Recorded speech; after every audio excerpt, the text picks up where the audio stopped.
منا کی وادی کے اندر کائنات کا ایک انوکھا باب رقم ہوتا ہے. یہ بھی امتحان ہے حضرت ابراہیم خلیل اللہ کا. اس خاندان نے قدم قدم پہ امتحان دیے. پہلے اولاد نہیں ہے، یہ صدمہ سہا. پھر اولاد ہوئی تو کہا وادی غیر ذی زرع میں چھوڑا. اللہ کا حکم مانا اور وہیں اپنی اولاد کو اور اپنی زوجہ کو چھوڑ چلے آئے. فلسطین میں آ کے آباد ہو گئے. فلما بلغ ماہ السعی، قرآن بتاتا جب وہ چلنے کے قابل ہوئے. ایک روایت میں 7 سال، 8 سال یا 9 سال عمر. بعض نے بالغہ سے بلوغت کی عمر مراد لی ہے. اب حکم ہوتا ہے جاؤ ملاؤ. لیکن یار میں جدہ گیا تو وہاں ایک دوست کے ہاں ٹھہرا تو اس گھر کے اندر کھلونوں کی بوریاں تھیں. تو میں نے اس کو کہا کہ آپ یہ کوئی کاروبار کرتے ہیں؟ تو اس کا دوست بھی تھا ساتھ. تو وہ مسکرا کے کہنے لگا کہ یہ کاروبار نہیں کرتا، بڑی دیر کے بعد اللہ نے اس کو بیٹا دیا ہے. تو اب یہ پاکستان جا رہا ہے تو جب بھی بازار جاتا ہے 10-20 کھلونے خرید لاتا ہے. تو یہ کتنی بوریاں کھلونوں کی بھر گئی ہیں تو یہ بک کروائے گا، ایسے تو نہیں اتنے جا سکتے. تو یار اتنے عرصے کے بعد بیٹا ہوا اور باپ ملنے جا رہا ہے تو اس نے کھلونے جمع کیے. لیکن یہ کیسا باپ ہے جس کو حکم ہوتا ہے اتنے طویل عرصے کے بعد بیٹے کو ملنے جا رہے ہو، ایک چھری لے لو، ایک رسی لے لو. یار ان کے نام باقی ہیں تو یوں ہی باقی نہیں ہیں. امتحان کتنے بڑے تھے. کہا جاؤ لیکن ہاتھ میں رسی لے جاؤ، ہاتھ میں چھری لے جاؤ. حضرت خلیل اللہ پہنچتے ہیں، اپنی زوجہ سے ملے اور کہا بیٹے کو تیار کر دو، دوست کی دعوت پہ جانا ہے. مانگ سجا دی جاتی ہے، بیٹے کو نئے کپڑے پہنا دیے جاتے ہیں. اللہ اکبر. بیٹے کو لے کر نکلے.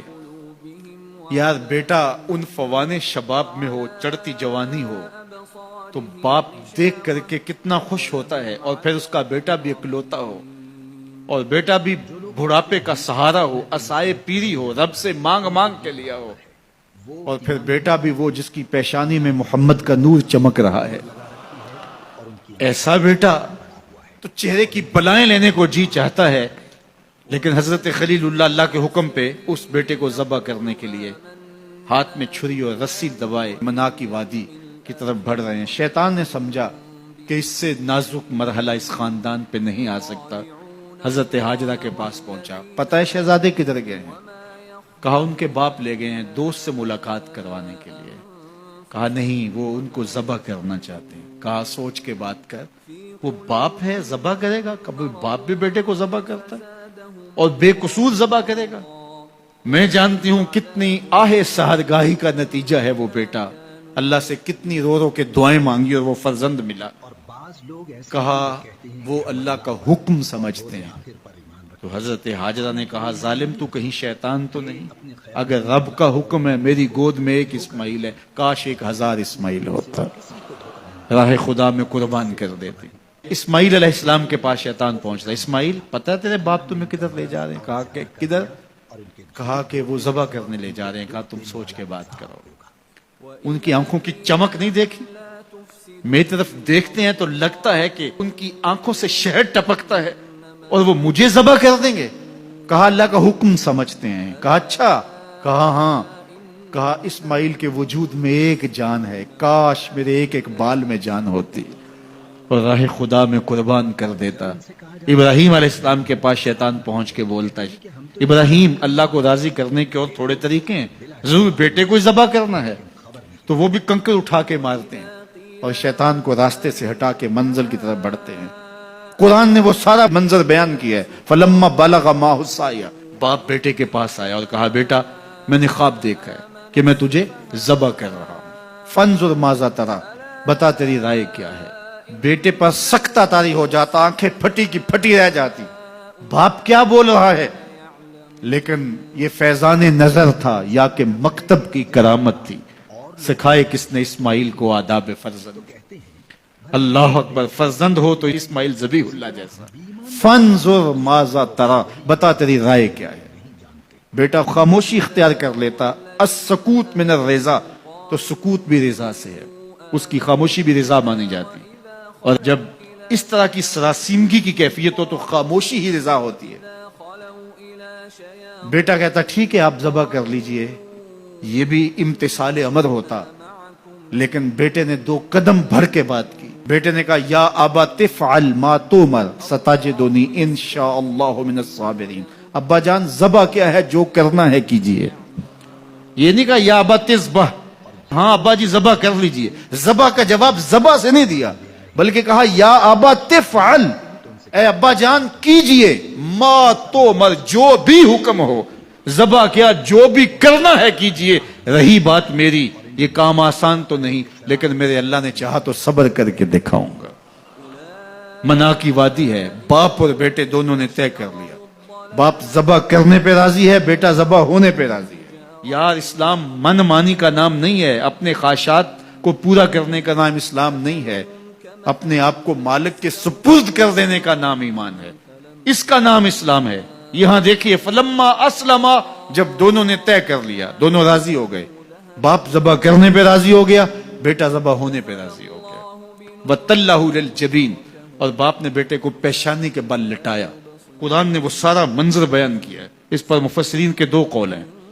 ایک یہ کہ الٹا لٹایا تاکہ کفا سے ذبح کروں، گردن کے پچھلے حصے پر چھری رکھ کے ذبح کروں گا، منمونہ چہرہ میری آنکھوں کے سامنے نہ ہو اور میرے دل کے اندر کوئی جذبہ رحم نہ جاگے جس سے اللہ کے حکم کی تعمیل میں دیر ہو جائے.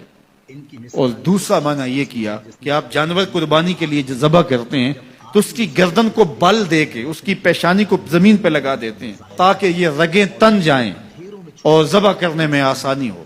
حضرت اسماعیل کی معصوم گردن کو بل دے کر کے ان کی پیشانی پتھر کے ساتھ جوڑی گئی. وَتَلَّهُ لِلْجَبِينِ، پیشانی کے بل یوں لٹایا گیا کہ گردن کھل جائے اور بیٹے کو ذبح کرنا آسان ہو. آنکھوں پہ پٹی باندھ لی کہ یہ منظر تو دیکھا نہیں جا سکے گا، اللہ کے حکم کی تعمیل بھی بہر صورت کرنی ہے. سعادت مند بیٹا بولتا ابا جان مجھے رسیوں سے جکڑ لیجئے، کہیں ایسا نہ ہو کہ میں تڑپوں اور اللہ کا حکم پورا کرنے میں آپ کو دیر ہو جائے. باپ بیٹے کو رسیوں سے جکڑ لیتا ہے، ہاتھ میں چھری پکڑی ہے، ذبح کرنے لگتے ہیں تو بیٹا بولتا ہے ابا جان رسیاں کھول دیجئے. کیوں؟ آپ کا منصوبہ، آپ کا پروگرام تبدیل ہو گیا. کہا نہیں.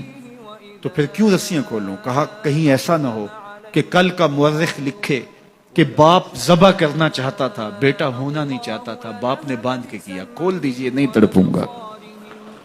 رسیاں کھل جاتی ہیں. بیٹا پیشانی کے بل لٹایا ہوا ہے، ہاتھ میں چھری پکڑی ہے، منا کی وادی ہے، کارکنان قضاء و قدر کی چیخیں نکل رہی ہیں، حوریں تھرا رہی ہیں، زمانہ کانپ رہا ہے، منا کی وادیوں پر تھر تھراہٹ ہے. مالک قیامت آنے والی ہے. فرشتے بھی پوچھ رہے ہیں کہ مالک کیا ہونے والا ہے.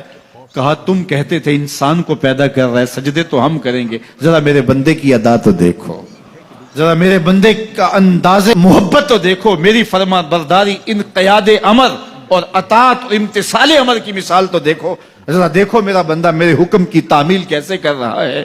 اللہ اکبر. کائنات آنکھیں جھپک رہی ہے، سورج منہ چھپا رہا ہے کہ یہ منظر دیکھا نہیں جا رہا، اور منا کی وادی تھر تھر کانپ رہی ہے کہ ایک بوڑھا باپ ہاتھ میں چھری پکڑے اپنے نونہال فرزند کو ذبح کرنا چاہ رہا ہے. عجیب منظر ہے کائنات کے اندر. حضرت ابراہیم آگے بڑھے، بیٹے کی گردن پہ چھری رکھی اور پوری قوت کے ساتھ چھری کو جنبش دی. اللہ اکبر. لیکن ایک بال بھی نہیں کٹا. پاس پڑے پتھر پر چھری کو مارا. لما تقطع یا سکین، چھری کاٹتی کیوں نہیں؟ چھری نے آواز دیا الخلیل یامرنی والجلیل ینہانی، خلیل مجھے کاٹنے کا کہتا ہے، رب جلیل کہتا ہے خبردار ایک بال بھی کاٹا تھا.